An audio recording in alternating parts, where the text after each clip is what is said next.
Que é isso? É o chacoalhão, né? Que isso? Pegou pesado o professor, hein?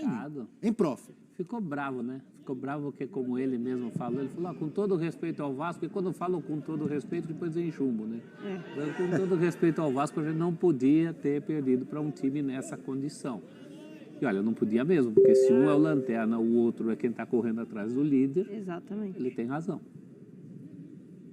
O que vocês acharam do jogo? O Grêmio teve oportunidades, criou, né? Teve algumas chances de fazer, não foi tão assertivo como foi em outros jogos, outras partidas, mas o Grêmio teve oportunidade, não fez. O Vasco, numa melhora, né? A gente vê uma melhora considerável no Vasco do que a gente via, mais organização, Tem aqui mais alguns itens aqui que eu anotei as Vamos estatísticas. lá.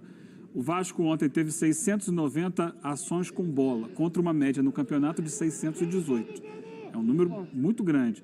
Posse de bola de 52,5 contra uma média de 48,7. A média já é afetada pelo jogo de ontem, inclusive. E o aproveitamento de passes, 83,1 contra 81,7. São melhoras relativamente pequenas, mas são indicativas, porque vem crescendo. Mas são melhoras visíveis, né? Sim. É diferente de quando você tem ali. E a diferença do jogo contra o Corinthians é que dessa vez o resultado veio. Contra o Corinthians foi um jogo em que o Vasco teve a oportunidade de marcar, e empatar e sair. É que o Corinthians foi mais eficiente. E ontem o Vasco conseguiu segurar ali nas oportunidades que o Grêmio no finalzinho ainda tenta Então, é engraçado apagar isso das do Grêmio, luzes. né? Semana passada contra o Goiás, o Grêmio também só foi jogar depois que fez o gol. E aí conseguiu o empate no último lance. Ontem contra o Vasco, no segundo tempo... Depois que sofreu o gol contra o Goiás, você está dizendo? É isso? Desculpa, Sofreu o gol contra o Goiás, estava atrás do placar. Aí foi reagir. No final ele foi reagir, conseguiu o empate no último lance. Ontem contra o Vasco, teve um primeiro tempo melhor, teve chances no primeiro tempo, é verdade, não as aproveitou, mas no segundo tempo estava muito abaixo. Depois que sofreu o gol, já estava tarde no jogo, aí chegou lá, pressionou, tentou fazer o gol, mas era tarde para reagir. É curioso, né? O Rafa Max toca nesse assunto a respeito dessa coisa intangível que cercava o Vasco. Fosse um outro momento do Vasco, momento de dias atrás, aquela bola do Suárez no fim do jogo tinha entrado.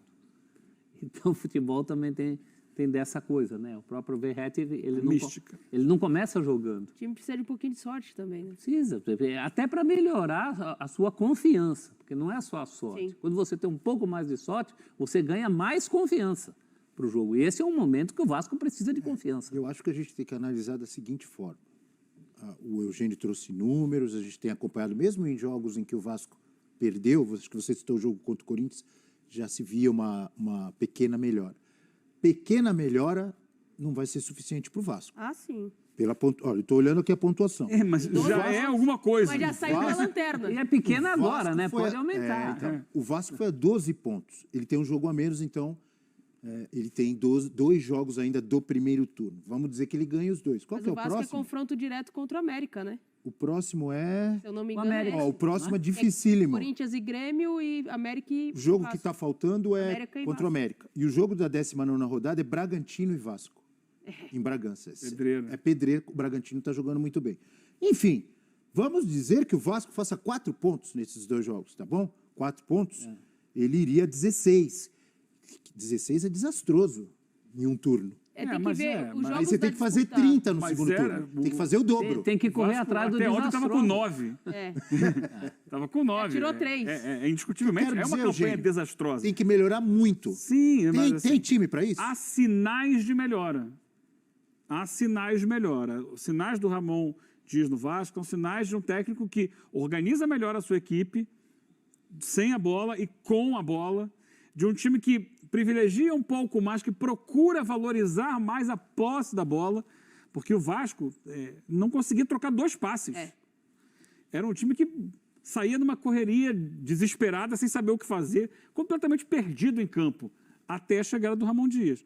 Ramon Dias está conseguindo organizar um pouco, é um início de trabalho, é um processo. A chegada de reforços também, então, né? Sim, Ele tá a dando chegada mais de dinâmica reforços. pra esse time. Alguns reforços estão começando a dar sinais de que podem ajudar muito o time. O Medel ontem jogou de zagueiro. onde ele jogava assim na seleção chilena, de zagueiro. No Vasco ele começou como volante. Então, assim, o Ramon Dias, jogo a jogo, vai entendendo. Opa, eu posso trazer o Medel para a zaga. Ele pode me ajudar aqui. Embora baixinho, ele tem uma leitura. Ontem teve um lance que ele deu 2 cabeçadas, que salvou 2 cruzamentos. Um cruzamento e uma finalização na área.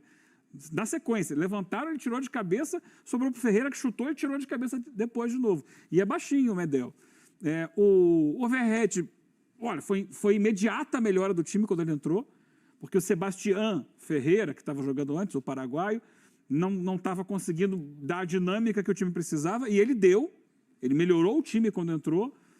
O Paulinho Paula, ontem, no segundo tempo, o primeiro tempo foi apagado, no segundo tempo foi bem. Então, o Orelhano, que não é reforço de agora, mas com a chegada do Ramon Dias, começa a crescer de produção, talvez abraçado por uma comissão técnica argentina, se sinta mais à vontade. Ele tinha dificuldade de ambiente, ele próprio já falou sobre isso. Então, assim, são sinais de melhora, sinais de que há caminho para evoluir.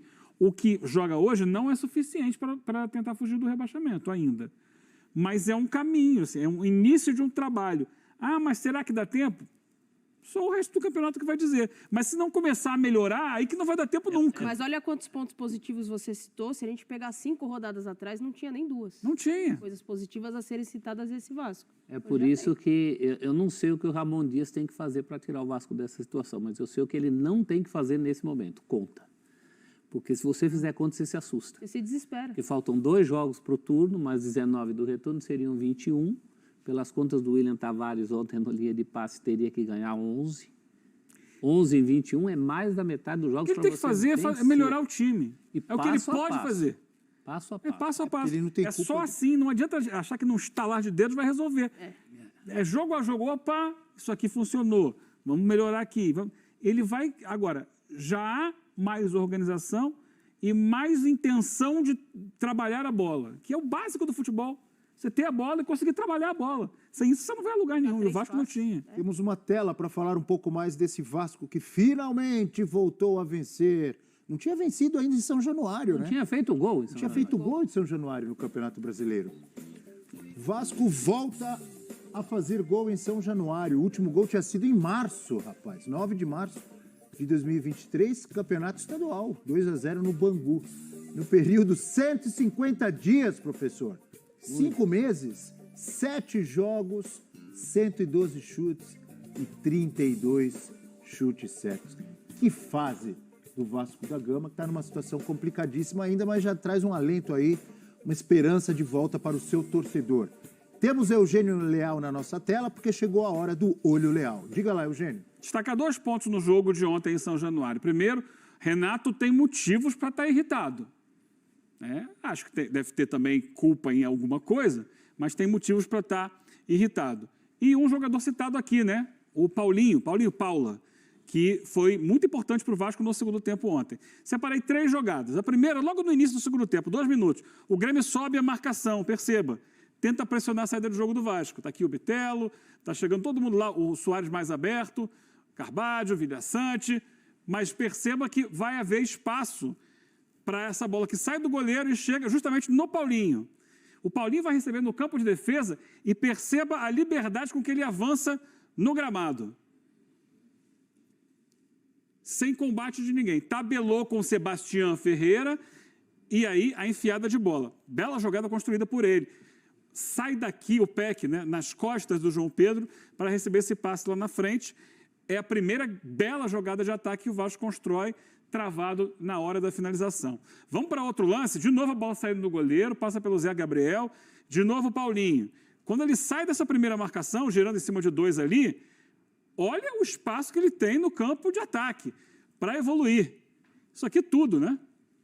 Estou colocando em linha reta, mas tem todo esse espaço. E lá na frente a gente vai ver, já, a essa altura, já com o Verratti, qual foi a diferença? Naquele primeiro lance, o Ferreira voltou para fazer a construção da jogada. Aqui o Verratti abre com uma segunda possibilidade de bola enfiada para finalização. Então, 2 contra 1 lá, 2 contra 1 aqui, mas o Paulinho consegue achar o passe. Era outra chance de gol para o Vasco. O Grando evita. Aqui o lance do gol. Paulinho Paula, que tem torcedor do Vasco, amigo meu, que ficou ironizando a chegada dele, dizendo que Paulinho Paula é nome de cantor, de churrascaria, não é nome de jogador. Agora tem que engolir. O cara já melhorou o time. Foi muito bem no segundo tempo ontem o Paulinho. Olha aqui, ó, o Miranda entrou como lateral no segundo tempo e começa a construção da jogada com o Peck. O Peck é o grande nome desse gol. Aliás, o curioso é o seguinte, logo depois ele cai sem forças para mais nada, com câimbras e é substituído. Um pouco depois do gol, mas perceba a importância da jogada. O Miranda vai passar e vai levar a marcação com ele, um pouco da atenção na marcação. E aí o Paulinho recebe essa bola aqui, do Peck, cercado por 3 jogadores. Aqui tem menos espaço. E ele consegue controlar essa bola e vai fazer a devolução lá na frente para o Peck e no fundo e cruzar para o Verratti fazer o gol. Aqui é uma jogada de muita intensidade. Ó.